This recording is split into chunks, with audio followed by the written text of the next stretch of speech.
नमस्ते। इन खबर हरियाणा देखल लाग रहे आप। मैं आपकी गिला स्वाति कादन। हरियाणा में दिन भर में आज के कुछ हुआ है खबर लेकर मैं आ गई हूँ। रुक करेंगे पहली खबर का। मुख्यमंत्री नायब सिंह सैनी की अध्यक्षता में गुड़गांव में प्री बजट कंसंट्रेशन की बैठक हुई और यह बैठक जो है पीडब्ल्यूडी रेस्ट हाउस में संपन्न करी गई। उद्योगपतियों से बजट ने लेकर मुख्यमंत्री ने सुझाव लिए और इस दौरान साल 2025-26 के बजट ने लेकर उद्योग जगत के जो प्रतिनिधि थे उनके साथ चर्चा भी करी गई। बैठक में उद्योग एवं वाणिज्य मंत्री राव नरवीर सिंह भी मौजूद रहे। छठा प्री बजट कंसल्टेशंस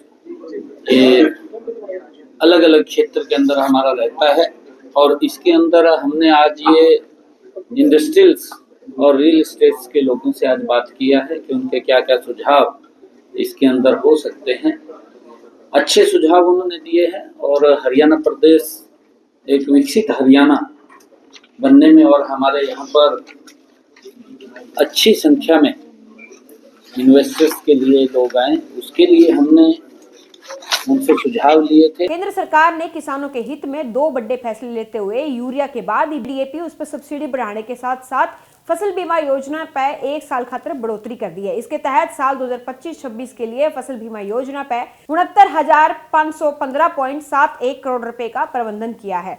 तोड़े डीएपी जो खाद है उस पर 3,850 रुपए प्रति टन विशेष जो पैकेज है वो विस्तार योजना में लागू करा है। ये योजना जो है भिवानी के किसानों के लिए स्वागत करते हुए भिवानी किसानों ने ये अपने हित का फैसला भी बता दिया है। और तो मुझे जो सरकार की तरफ से जो ये सब्सिडी दी गई किसानों को, ये एक अच्छी सरकार की पहल है और इससे किसानों को फायदा मिलेगा।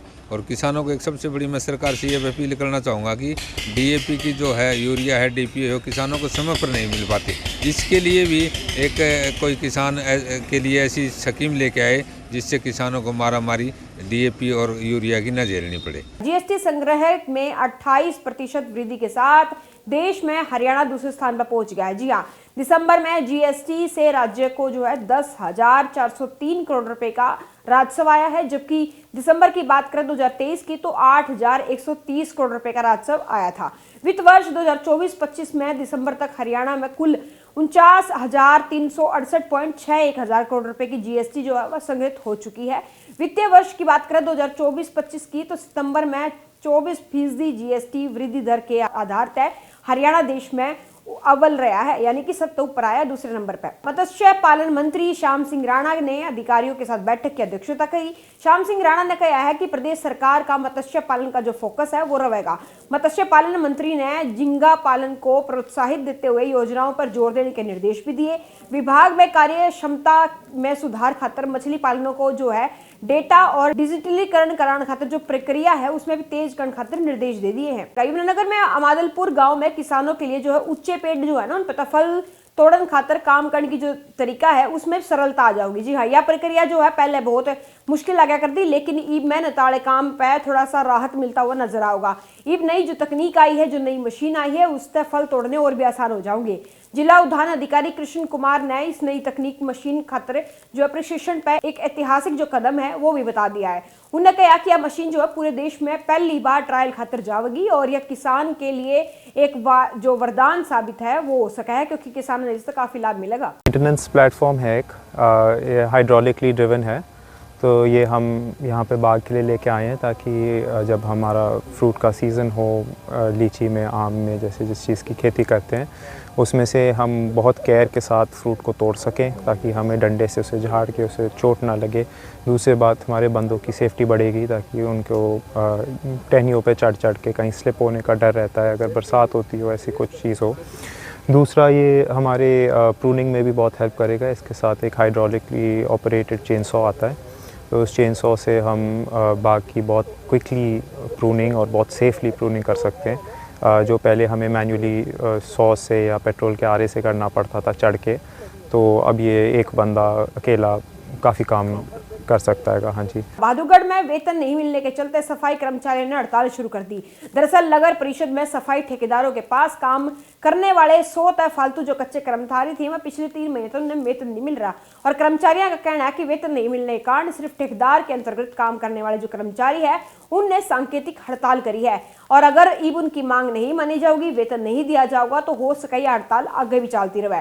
उन्हें नगर परिषद के साथ सभी कर्मचारी जो है वह भी हड़ताल पर जाने की चेतावनी ठहरा दी है। आज नगर परिषद बहादुरगढ़ में ये जो हमारे ठेके के गरीब सफाई कर्मचारी है, इनका इतना बड़ा शोषण हो रहा है, 3 महीने से सैलरी नहीं मिल रही, चौथा महीना चल गया। जब ठेकेदार से बात कर रहे हैं, ठेकेदार नहीं सुन रहा।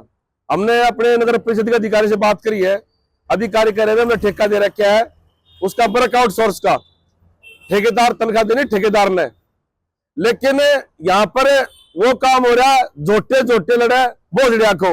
लेकिन इन गरीब सफाई कर्मचारी क्या गलती है?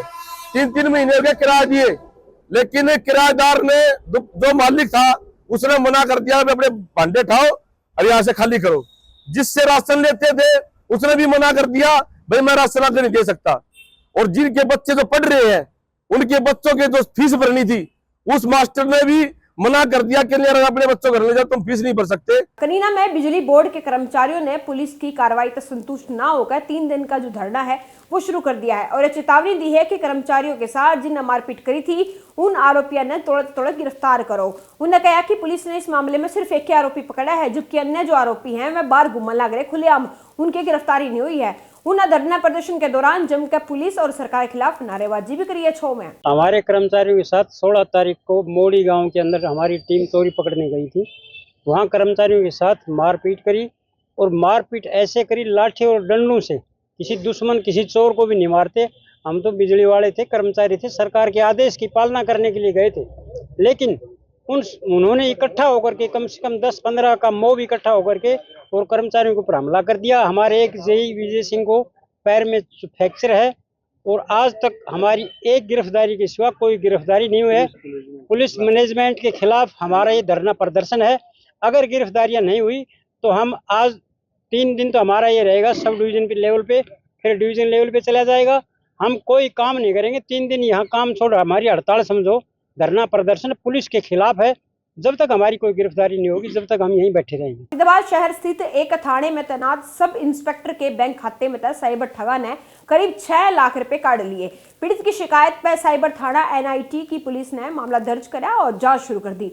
जानकारी न्यू मिली है कि पीड़ित जो है ना वो 16 दिसंबर ने सांझ ने करीब 4 बजे थाने में ड्यूटी पर तैनात था और उसी दौरान उसके फोन पे एक मैसेज आया जिसमें एक निजी बैंक तहत 3 लाख रुपए की निकासी होने का मैसेज था, जिन्हें देखकर पुलिस वाले के होश उड़ गए। रुक करेंगे अगली खबर का। हाईकोर्ट के आदेश के बाद सोनीपत की तहसील में प्रशासन का पीड़ा पंजा चल रहा है। सोनीपत तहसील में अवैध रूप से बैठे वसीका नवीस ने खोखो के हटाने को लेकर जो है कार्य करवाया गया है और SDM अमित कुमार ने जो है उनके नेतृत्व में कार्रवाई करी गई है। तहसीलदार जीवेंद्र PWD विभाग और इसके अलावा जो है SDO रवीन दत्ता के साथ ही इस तरीके के जो अधिकारी हैं वो मौजूद रहे थे, कार्रवाई करी गई है। ये हमारा सेक्रेटरी का कंपाउंड है और इसमें वही स्टाम्प वेंडर वसीका नवीस बैठ सकता है जिसके पास माननीय DC साहब की परमिशन है, माननीय DC साहब के द्वारा जारी किया गया लाइसेंस है। तो ऐसे लगभग 100 से अधिक स्टाम्प वेंडर वसीका नवीस यहाँ बैठे थे जो जिनके पास माननीय DC साहब द्वारा जारी किया गया लाइसेंस नहीं है, तो उनको हम हटा रहे हैं।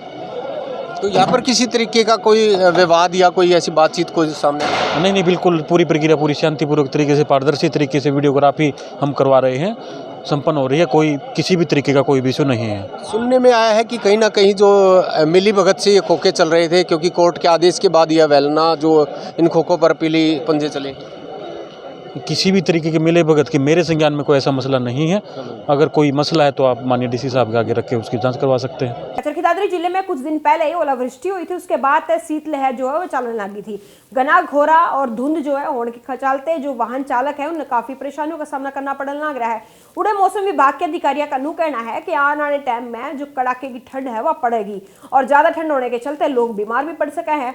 इसे न लेकर डॉक्टर ने भी सलाह दे दी है और उन्होंने कहा कि जो बुजुर्ग है, जो छोटे बच्चे हैं, वह कोशिश करें कि ठंड में घर से बाहर ना निकले। अगर घड़ा जरूरी काम हो तो ये घर से बाहर निकले। जिला चरखी दादरी में कुछ दिन पूर्व हुई यहाँ ओलावृष्टि हुई थी, जिसके कारण ठंड बढ़ गई है और शीतलहर चल रही है, जिसके कारण बुजुर्गों और बच्चों को ज्यादा परेशानियों का सामना करना पड़ रहा है। जनजीवन भी अस्त व्यस्त हुआ है क्योंकि कोहरा पड़ने के कारण वाहन चालकों को भी लाइट जलाकर गुजरना पड़ रहा है।